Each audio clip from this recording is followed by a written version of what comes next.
Pues nada, gracias por acompañarnos. Y me toca cerrar esta sesión, la verdad es que con un orden bastante adecuado con las carencias de lo que no vais a ver aquí, ¿no? Que es la comprensión de los pueblos y de los lugares habitados, los más altos, habitados de forma continua a lo largo del ciclo anual en esta comarca de Babia, que es donde estamos trabajando el resto del equipo, ¿no? En la comarca de Babia llevamos trabajando desde 2017 con un proyecto que empezó con un objetivo muy claro, que era reconocer desde la arqueología qué podíamos conocer sobre un tipo de espacios, un tipo de contextos que se correspondían con espacios en blanco de los mapas de distribución de yacimientos arqueológicos. La arqueología regional en las montañas de León y en la vertiente asturiana nunca había planteado proyectos en estos espacios de los pisos subalpino y alpino de estas montañas, a diferencia de lo que sí se venía realizando desde décadas atrás en otras cadenas montañosas europeas como los Alpes o los Pirineos. Con lo cual, el objetivo un poco motor del proyecto fue homologar la investigación regional a esta dinámica investigadora que tenía ya un par de décadas de vigencia en otras montañas de Europa. ¿No pasa? No pasa. No está apagado, David. Dale. ¿No? Vale. La comarca de Babia pues, es un espacio representativo de los espacios de alta montaña del norte de la actual provincia de León. Se corresponde con un espacio en el que confluyen las cuencas hidrográficas del río Sil. Aquí nace el río Sil, que luego vendrá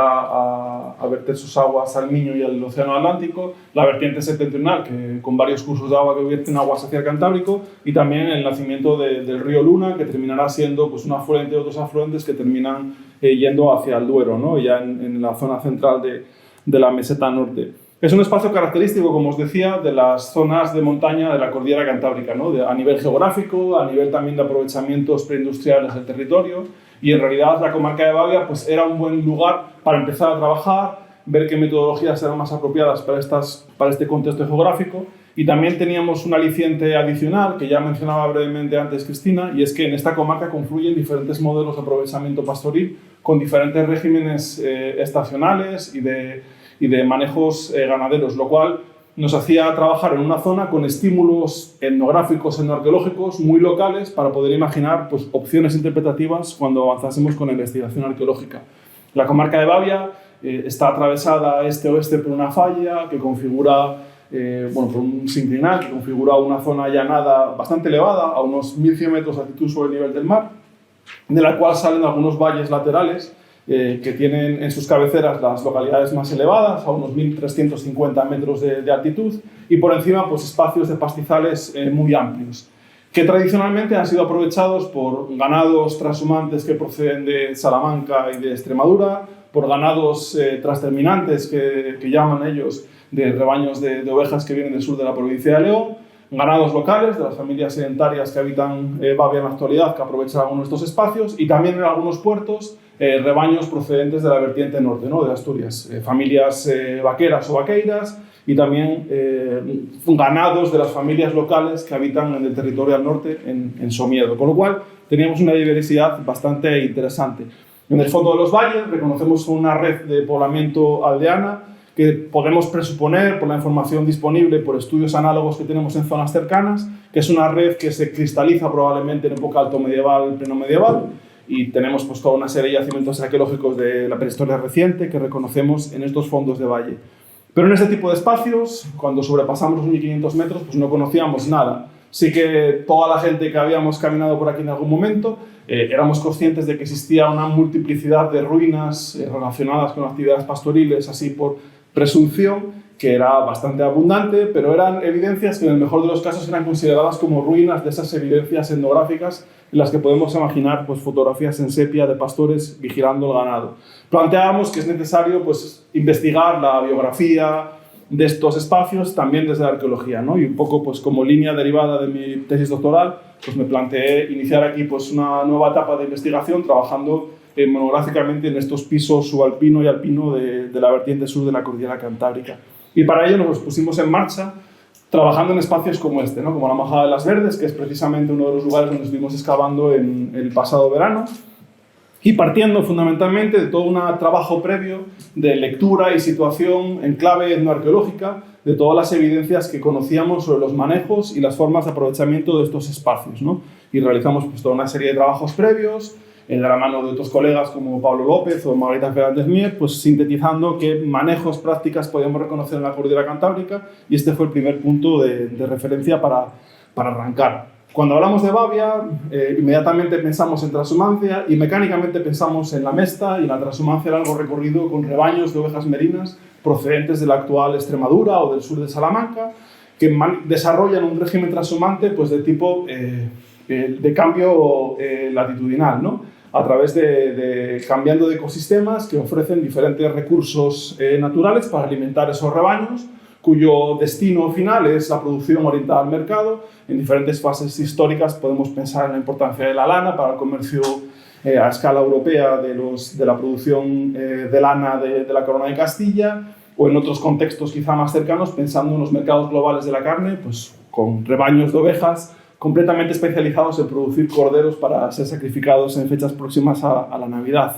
Y este régimen transhumante ligado a la Mesta, ligado a todos estos manejos, es una idea preconcebida que está muy cristalizada y que nos hace pensar muchas veces que sigue más o menos vigente hasta la actualidad. Y esta es una de las primeras observaciones que nuestra investigación quería cuestionar, ¿no? Y es que este tipo de lecturas ahistóricas, simplificadoras de los cambios dinámicos que vivieron los contextos rurales en este tipo de zonas, era una cuestión a superar y a problematizar de alguna manera, porque efectivamente siguen subiendo rebaños por las mismas vías pecuarias, con manejos muy semejantes y aprovechando los mismos pastizales de verano en las montañas de Babia. Pero la gente, los contextos sociopolíticos pues son muy diferentes y las relaciones socioambientales que establecen las gentes con su entorno pues han cambiado en función de la historicidad de estos contextos que estamos investigando. Cuando llegamos a Babia, probablemente una de las primeras visitas que haga el visitante o la gente curiosa sea pues, el centro de recepción de los visitantes del Parque Natural de Babia y Luna, donde conoceremos los valores ambientales, geológicos de la comarca y también la importancia de la transhumancia, que nos van a contar como una realidad plana, ahistórica, en la que la transhumancia es lo mismo en tiempos de Alfonso X el Sabio y en tiempos actuales, donde quedan los últimos transhumantes visitando estas montañas, ¿no? Estas lecturas históricas, aplanadoras de la historicidad de estos procesos que podemos observar en estas montañas, es uno de los problemas que están dentro de los discursos patrimoniales oficiales autorizados y que queremos problematizar con investigaciones como esta. Porque efectivamente, como todos podemos pensar, hay pastores, hay mozos que acompañan sus rebaños de ovejas en estas mismas montañas, viendo escenas que podríamos imaginar muy semejantes. Pero siempre cuento esta anécdota. Este pastor es Juan, es un hombre que coincidimos con él un par de años excavando en el entorno de Las Verdes y es un tipo que veis ahí, creo que lleva la misma mochila que traigo yo para trabajar y que vive pues, en un contexto capitalista, súper moderno, en el que efectivamente estaba trabajando de manera asalariada conduciendo este rebaño, pero a mitad de campaña estival el tipo recibió una mejor oferta salarial y abandonó el lugar de trabajo y generó un problema grande al propietario del rebaño, ¿no? Pero nos hace pensar en la diferente situación en la que vive y desarrolla su actividad ganadera como asalariado Juan, a las condiciones de historicidad que probablemente vivía pues, este mozo que está ahí conduciendo ese rebaño en el entorno del lago de Cueva, en la vertiente norte de estas montañas. La investigación arqueológica en Babia tiene una serie de objetivos que quizá quienes hemos compartido algo más de tiempo conoceréis más o menos, ¿no? Pero los repaso rápidamente para quienes no habéis conocido esta investigación antes. Los objetivos del proyecto eran reconocer arqueológicamente las formas y el desarrollo de la transhumancia en la cordillera cantábrica y en especial dentro de este proyecto rural nos interesa particularmente la última horquilla de los últimos 500 años. Queremos analizar las condiciones de historicidad, cuáles son las condiciones sociales, culturales, políticas y cuáles son las relaciones socioambientales que establecen las prácticas transhumantes en las diferentes cronologías y en las diferentes geografías que estamos investigando, porque creemos que son fundamentales para comprender en su complejidad cómo funcionan los procesos de humanización y de construcción de los paisajes rurales de montaña. Y en este sentido, a mí me interesa particularmente, insisto siempre en ello, en que en esta investigación a mí me parece muy importante poner sobre la superficie del análisis el papel activo y dinámico que desempeñan las comunidades locales, que son personas a veces caprichosas que toman decisiones que son las que mueven y empujan los procesos históricos. En ese sentido, a mí me interesa mucho reconocer variabilidad y diversidad en términos geográficos, ambientales y también cronológicos. Y además relacionar estas miradas un poco locales, un poco micro, con los procesos globales, ¿no? Como discutíamos hace hace un roto. Y por último, en el marco de un proyecto que estamos recién comenzando, este proyecto Culturmons, del que también forman parte colegas de Oviedo y de Braga, tratar de reconocer si es posible que esta investigación fundamental pueda alimentar procesos de innovación social y de transferencia, ¿no? Esto no hablaremos mucho en esta presentación. En estos últimos años hemos estado trabajando en la comarca de Bavia en general, pero la comarca es amplia y los trabajos arqueológicos sabéis que muchas veces terminan refiriendo a pequeños agujeros en el suelo, ¿no? Y hemos concentrado nuestra actividad en estas zonas de Las Verdes y las Fuentes del Sil, en las inmediaciones de las localidades de La Cueta y Torre de Bavia. Y luego, en menor medida, hemos trabajado en el entorno de Torrestío, pero aquí no hemos desarrollado más que prospecciones en relación con los espacios más elevados, ¿no? En relación con este pueblo del que nos hablaban antes Falk y Chris. Sí que probablemente en el futuro pues terminemos trabajando también en ese entorno. Y en estos lugares pues hacemos arqueología pues como haríamos en otros espacios, nada muy diferente. La única diferencia es que a veces tenemos que carretar los trastos muy lejos, ¿no? Y a cierta distancia. Pero realizamos toda una batería de trabajos que si tiene algo de especial es precisamente la maximización del esfuerzo en campo. Tratamos de aprovechar al máximo el trabajo en remoto y la toma en consideración de fuentes etnográficas e históricas para dirigir y apuntar mejor el trabajo más intensivo de carácter arqueológico. Y por otro lado también enfatizar también la relevancia que planteamos o que queremos plantear en la medida de nuestras posibilidades de no únicamente fiarnos de datos arqueológicos e históricos, sino también considerar fuentes etnográficas y también datos de tipo paleoambiental o diverso que podamos incorporar. Hablaremos de ello al final si hay tiempo. En estos años, desde 2017, hemos hecho 6 campañas arqueológicas de campo. Hubo algunos años que no pudimos trabajar por falta de fondos y hemos trabajado en varias zonas que son un poco zonas piloto, de las que nos está resultando difícil salir porque la multiplicidad de restos que nos estamos encontrando pues nos atrapan y nos impiden llegar a nuevos valles, ¿no? En estos valles estamos desarrollando pues, toda una labor arqueológica que nos permite reconocer diferentes conjuntos de ocupaciones pastoriles, también algunos restos relacionados con la Guerra Civil Española,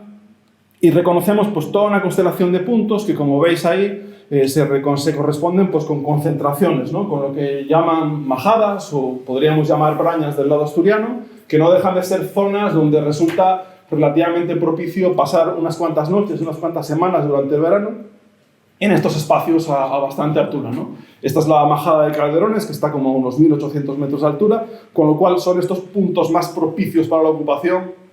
con agua fresca, bien insolados, normalmente mirando al este, y en la proximidad de los mejores pastos, donde se concentran las ocupaciones de diferentes cronologías. Por eso, en estos tipos de lugares reconocemos pues, muchas ruinas, no directamente relacionadas unas con otras, sino que son palimpsestos, reocupaciones de un mismo punto, no necesariamente conectadas entre sí. Y son en este tipo de lugares donde hemos concentrado la actividad arqueológica más allá de las prospecciones extensivas. Y hemos realizado, pues, sobre todo, pues, excavaciones, ¿no? Y también prospecciones con métodos geofísicos. En los primeros años, la apuesta principal era hacer cuantos más sondeos era posible en cada año, porque el objetivo no dejaba de ser datar diferentes ocupaciones para tratar de reconocer una panorámica amplia de qué tipo de ocupaciones y en qué cronologías podíamos reconocer en estos espacios. Y en los últimos 2 años, en el 23 y el 24, hemos cambiado un poco el chip, básicamente por la disponibilidad de fondos y también por la experiencia acumulada, y ahora estamos ya planteándonos también realizar excavaciones en área en lugares que nos parecen particularmente interesantes por los datos previos.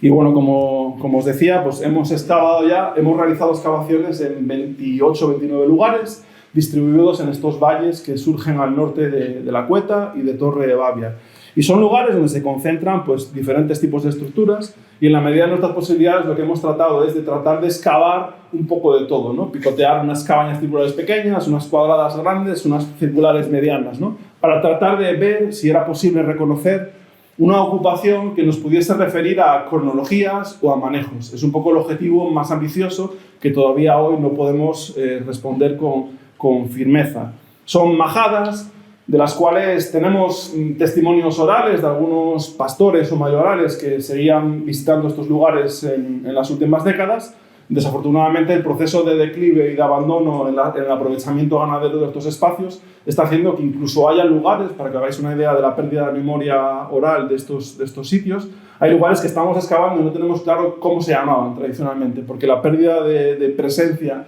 de algunos de estos lugares empieza a ser ya bastante acusada. Y bueno, y simplemente de los últimos años pues empezamos ya a tener resultados, dataciones que nos permiten apuntar pues una ocupación de esta zona de montaña que al menos creemos que es continuada desde el siglo VIII de nuestra era, y tenemos ocupaciones datadas en el Neolítico final, bronce inicial, también en algunos puntos. La ocupación la vemos prácticamente continua, excepto un pequeño hiato que no tenemos todavía claro si es significativo o no, en época bajo medieval, en la que tenemos ahí un par de siglos donde no se solapan de momento dataciones radiocarbónicas ni tampoco datos claros de carácter cronológico. Todo ello nos lleva a proponer algo en lo que dudé hasta ayer por la noche de madrugada se os ponía, que es una intuición de cuáles son las fases de ocupación que podemos reconocer en esta zona de trabajo, relacionándolo con cronologías, tipos de estructuras y tipos de localizaciones. Esto es una intuición. Hay fases ahí que os describo ahí basadas en un único sitio, pero es lo que vamos construyendo. La acumulación de trabajo en esta zona de estudio lo que nos permite es proponer cosas como esta, y en los próximos años pues, seguiremos acumulando datos para ver si vamos confirmando esto, lo vamos complejizando o lo vamos modificando. Aparte de esta ocupación puntual de la prehistoria reciente, de la que tenemos bastante información, pero de un único sitio, reconocemos las fases de ocupación más tempranas en época visigoda, en un lugar bastante interesante y singular, que confío en que de qué hablar en los próximos años, en la Majada de Calderones. Y luego empezamos a reconocer esa ocupación continuada que ya empieza a basarse en diferentes lugares, con diferentes sondeos o excavaciones. Y podemos reconocer pues, una propuesta de este tipo, en la que no me quiero detener porque confío muy poco en ella, pero tampoco tenemos tiempo de ella, ¿no? Lo que quiero plantearnos es que este tipo de arqueología lo que nos permite reconocer eso, ¿no? ¿Qué tipos de estructuras son ocupadas en qué cronología, en qué tipo de lugares? Y es una de las preguntas un poco, desde la arqueología procesual sería lo que habría que hacer, ¿no? Para tratar de avanzar en la comprensión histórica de estas ocupaciones estacionales de la alta montaña cantábrica. Y simplemente hoy lo que quería hacer era detenerme un poquito más en lo que sabemos o lo que sospechamos o intuimos de los últimos 500 años. Son las ocupaciones que fundamentalmente podemos ligar, o al menos eso es lo que reconocemos en la superficie de lo que estamos empezando a rascar. Son ocupaciones fundamentalmente ligadas a dos modelos ganaderos diferenciados, creemos, que tienen que ver con la transhumancia de larga distancia que podríamos encapsular bajo el ámbito de la transhumancia tipo lamesta, aunque esa fase de ocupación visigoda que os planteamos, Falk y yo estamos convencidos de que se relaciona también con una movilidad a larga distancia. Y luego también un segundo modelo de movilidad que probablemente sea más lo que podríamos llamar una transterminancia o una transhumancia de valle o transhumancia de tipo alpino, que se relacionaría con comunidades que vendrían de la base de estas montañas. Tenemos sospechas de que podrían venir de la vertiente norte y también de la vertiente sur, y esto lo podemos fundamentar en la intuición o la lectura de los materiales que vamos pudiendo conocer mejor. En estos últimos 500 años reconocemos ocupaciones, bueno, arranco un poquito antes, en sitios como Covalancho, ¿no? Que es una de estas majadas donde se concentran muchos restos en un lugar propicio para la ocupación estacional. Aquí hemos trabajado en la primera campaña, en 2017, y trabajamos también en 2020, si no me equivoco. Hicimos varios sondeos en diferentes lugares, reconociendo cosas como estas, ¿no? Cabañas circulares en las que reconocemos ocupaciones de época altomedieval, con materiales coherentes a esta cronología, y una ocupación pues, relacionada con diferentes cabañas pequeñitas, agrupadas en la cima de pequeños crestones y sin que a priori hayamos reconocido cercados para ganado sus inmediaciones. Tenemos también otro tipo de cabañas, que son las que empezamos a reconocer en varios sitios de la zona de estudio, que se corresponden con la época plenomedieval y que se corresponden con bases, probablemente no son cabañas, probablemente son bases de estructuras lígneas levantadas con postes o con elementos perecederos que no se han conservado. Y tenemos varios ejemplos de este tipo, siempre muy pobres en materiales e incluso resulta difícil reconocer suelos de ocupación en su interior. Y tenemos pues, bueno, dataciones como esta estructura en la Majada de Covalancho y tenemos otras. En estos lugares también no únicamente excavamos y prospectamos, sino que también hacemos prospecciones con métodos geofísicos y esto está siendo bastante informativo, porque los procesos de formación del registro son a veces complejos y dinámicos y enmascaran muy rápidamente los restos más antiguos. Y por ejemplo, en la Majada de Covalancho hicimos una geofísica con radiómetro que hizo Vega en la campaña del 23 y reconocimos pues, los restos de varias anomalías al lado de esas dos cabañas que veis ahí de cronología contemporánea del siglo XX que podríamos quizá identificar como posibles hoyos de postes formando, no sé, formas que yo no dejo de ver como circulares. Espero que podamos excavar el año que viene o dentro de 2 para ver si efectivamente son algunas estructuras de una tipología que no conocemos por el momento. Otros lugares que empiezan a ser bastante interesantes para los temas que querría discutir en el marco del proyecto rural son lugares como la Machadina. Es una pequeña ocupación pastoril en el margen del valle principal del río Sil, donde se reconoce un gran cercado, bueno, un cercado mediano, hecho en piedra seca, que tiene todavía varias hiladas de altura conservadas, y si os fijáis, se observa también un muro un poquito más antiguo que veis hacia la izquierda según miráis, ¿no? Parece un cercado un poquito anterior, más amortizado, más arrasado. Esto nos habla pues, de los cambios, de la movilidad en la ocupación de estos lugares, ¿no? La verdad es que examinando las evidencias sobre el terreno y con fotografía aérea, era claro que teníamos 2 recintos de diferentes tamaños, parcialmente solapados, pero además hicimos prospección geofísica con radiómetro en 2017, esta vez esto lo hizo Kate Armstrong de la Universidad de Durham, y podemos reconocer una tercera línea que veis ahí dentro del cuadro rojo más a la izquierda, que se correspondería con un tercer cercado más antiguo que los otros 2 a priori. Lo pudimos excavar, esto creo que se ocuparon Andrés y David, si no me equivoco mal, y lo excavamos recuperando materialidad de época moderna, y hace un par de meses obtuvimos la primera datación un poco que nos lleva a esta cronología. Son datos aún aislados, ¿no? Lo ideal sería disponer de muchas dataciones de este tipo de cercados para, por ejemplo, plantearnos cuánto cambia la superficie que ocupan los cercados, para empezar a hacernos preguntas del tipo de cuáles son los cambios en la cantidad de animales que se han conducido a estos lugares en diferentes cronologías, para tratar de así aproximarnos a los manejos y a la densidad en el aprovechamiento pastoril de estos lugares en diferentes cronologías, para quizá relacionar esto después con datos paraambientales y por otro lado también con datos documentales, para tratar de preguntarnos cuál es el destino final de los productos que estaban siendo producidos por estos rebaños, ¿no? Lana, carne, este tipo de cuestiones.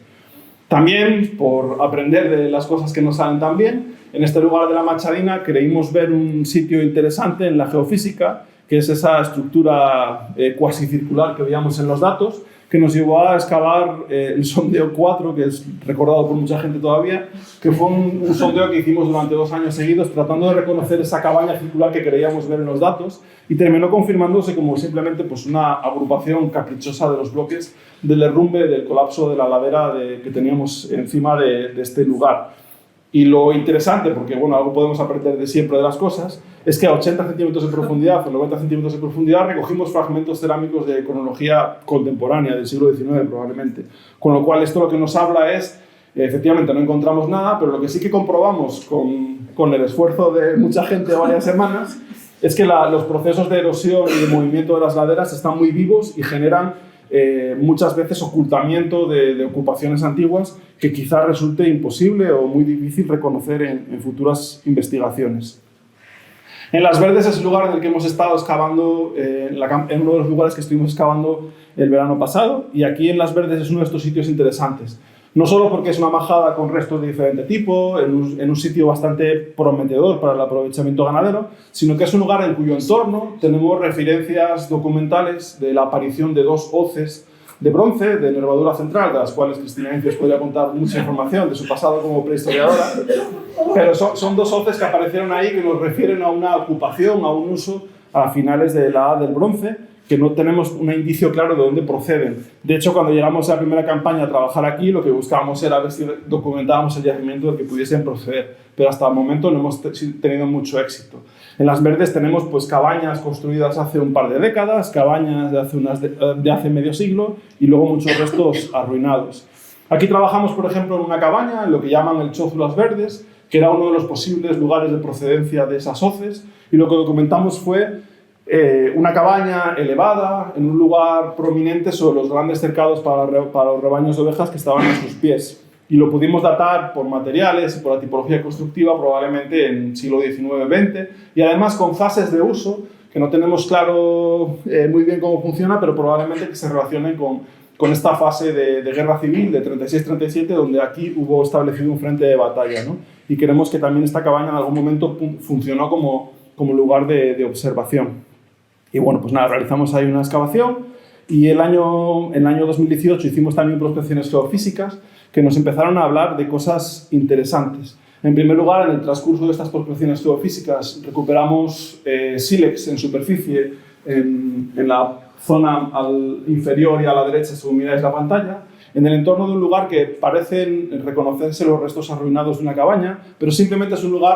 un oteadero excelente de su entorno, ¿no? Entonces nos imaginábamos siempre ahí a un paisano vigilando el ganado y tallando sílex mientras estaba esperando porque el ganado hiciese lo que tuviese que hacer, o quizá un cazador-recolector de finales del Mesolítico, comienzos del Neolítico, pues aprovechando también estos espacios como cazaderos, ¿no? Que es uno de los usos y aprovechamientos que quizás sea más difícil reconocer en el registro arqueológico. Pero en la zona principal de la majada hicimos prospección con gradiómetro y los datos que nos mostraba Kate nos enseñaban pues, un cráter perfecto que esta vez sí creíamos que era una cabaña. Bueno,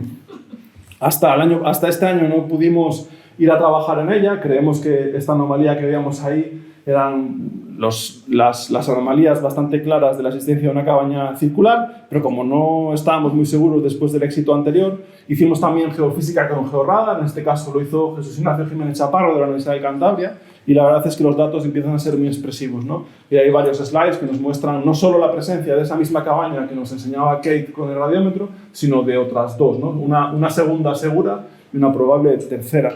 Y entonces este año pues, nos planteamos que vamos a confiar un poquito más en la geofísica. Hicimos un sondeo de 3×6 para tratar de confirmar la naturaleza constructiva de esas lecturas. Y la verdad es que los resultados han sido muy positivos y hemos podido pues, reconocer los restos constructivos de una cabaña circular, bien construida, con grandes mampuestos y que tenía pues, bastante material conservado, ¿no? Y gracias a la excavación que hicieron sobre todo Vega y Roberto, pues hemos podido recuperar bastante información sobre el uso de esta estructura, probablemente datable a finales del siglo XVII, comienzos del siglo XVIII, y bueno, todo esto está todavía en estudio. Hay materiales en el almacén, si alguien tiene curiosidad, pues nos puede ayudar con algunas de las cerámicas. Lo interesante es que estas excavaciones, cuando empiezan a acumularse en un mismo lugar, es también otra vía para hacer esta lectura diacrónica que yo proponía plantear en proyectos como este, también orientada a conocer los cambios o las variaciones en los manejos. Y así, pues, alejando un poco la vista de la majada de las Verdes, lo que podemos empezar a reconocer es que al menos tenemos una ocupación de una gran cabaña circular que probablemente va asociada a otro par de estructuras análogas, que está situada en la zona central donde siempre se han guardado los rebaños de ovejas y que podemos datar en siglos XVII y XVIII. Conocemos también una segunda cabaña, la que conocen los lugareños como el Chozo Las Verdes,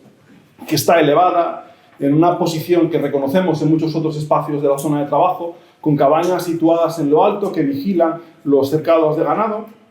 y que podemos situar cronológicamente quizá en el siglo XIX con interrogaciones y cuya ocupación sabemos que se produjo hasta al menos comienzos del siglo XX, aquí ya también entrando en el terreno de la memoria oral, y que reconocemos esta dinámica con grandes cercados, mucho más grandes que los otros que podemos reconocer en muchos otros puntos de la zona de estudio. Quiero decir, reconocemos un patrón con los cercados más grandes de los que conocemos, ligados a cabañas que se sitúan en el alto, y que podemos datar en esta cronología no solo por la excavación del Chozo de las Verdes, sino también por materiales en superficie que hemos podido recoger en otras estructuras de este tipo. Luego nos encontramos una cabaña construida en los años 50-60,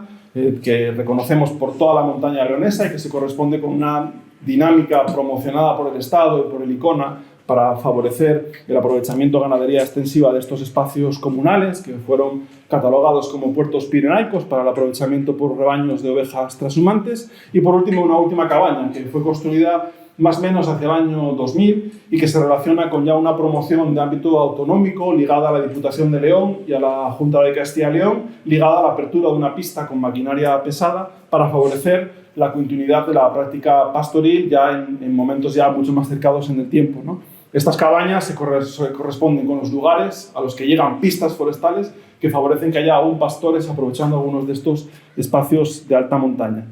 Y además, pues bueno, seguimos teniendo muchos otros lugares donde hemos reconocido estructuras, sitios prometedores para investigar, que quizá nos puedan contar más cosas de la diacronía o de las etapas que ya conocemos en el entorno de este lugar. Porque en definitiva las majadas pastoriles que estamos investigando en la comarca de Babia, en nuestra pequeña ventana de estudio, de que es un cuadrado de 8 por 10 kilómetros, no deja de ser una zona muy pequeña, lo que reconocemos son fundamentalmente palimpsestos arqueológicos que se concentran en lugares muy concretos. Y estos lugares encontramos en ellos pistas de su ocupación en diferentes cronologías. En el futuro lo que querríamos reconocer es si estas majadas han funcionado siempre en relación con los mismos manejos pastoriles, y también empezamos a tener intuiciones respecto a majadas que son abandonadas antes que otras, probablemente en relación con la concentración de la producción en rebaños más grandes gestionados por menos personas, con asistencia técnica y logística de una red pues mucho más compleja, ya de carácter empresarial, ¿no? Los grandes rebaños de ovejas merinas que procedían de Extremadura en época medieval, gestionados por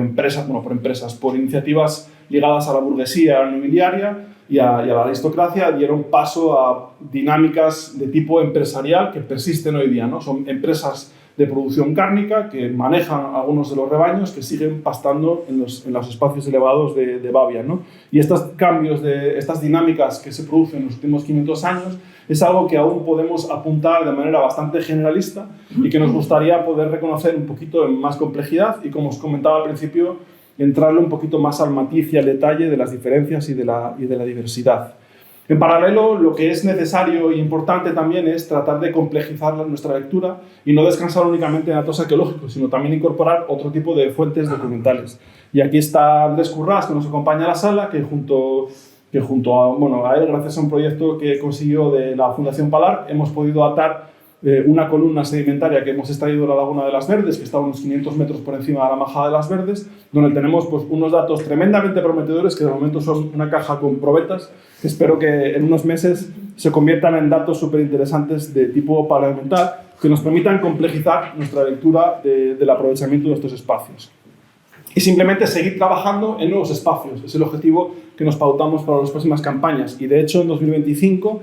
será este lugar de Cabanas, muy próximo a La Cueta, en el que haremos un pequeño cambio en la motivación de nuestras investigaciones, porque vamos a descender relativamente en cota y vamos a bajar a trabajar a una zona a unos 1.400, 1.450 metros de altitud, donde se observa un conjunto de estructuras muy interesante que se diferencia bastante de lo que os estaba presentando hasta ahora. Es un conjunto de ruinas con cercados y con cabañas que está muy próximo al pueblo más alto de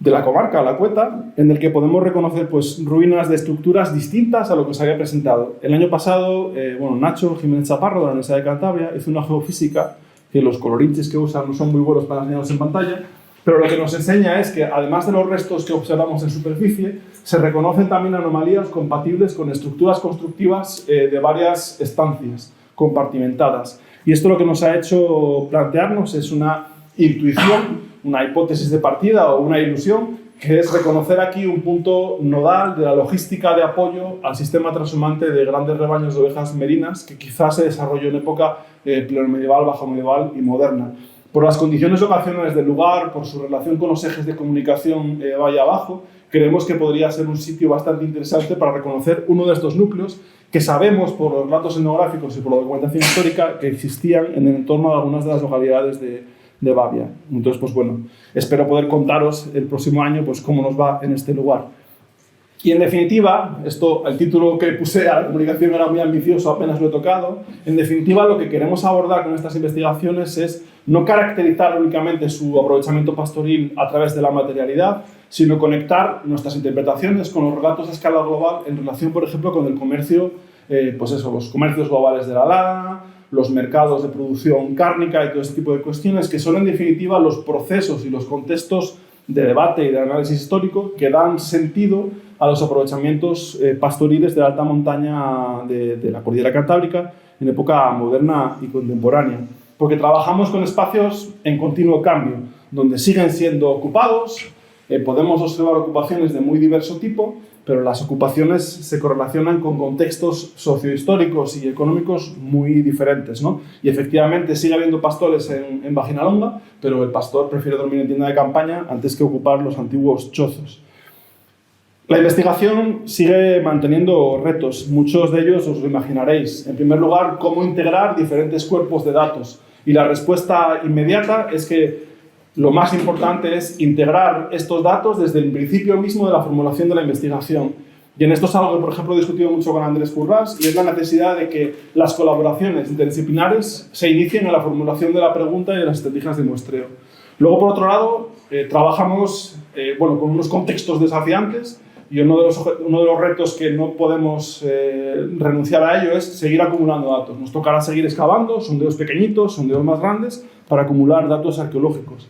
Por otro lado, yo defiendo que es importante plantear lecturas diacrónicas, de tiempos largos, que nos cuenten los cambios y las variaciones, y sin renunciar a investigar pues, la ocupación del siglo XII en las montañas leonesas. Creo que las lecturas de tiempos largos son las más enriquecedoras para comprender los procesos de formación de los paisajes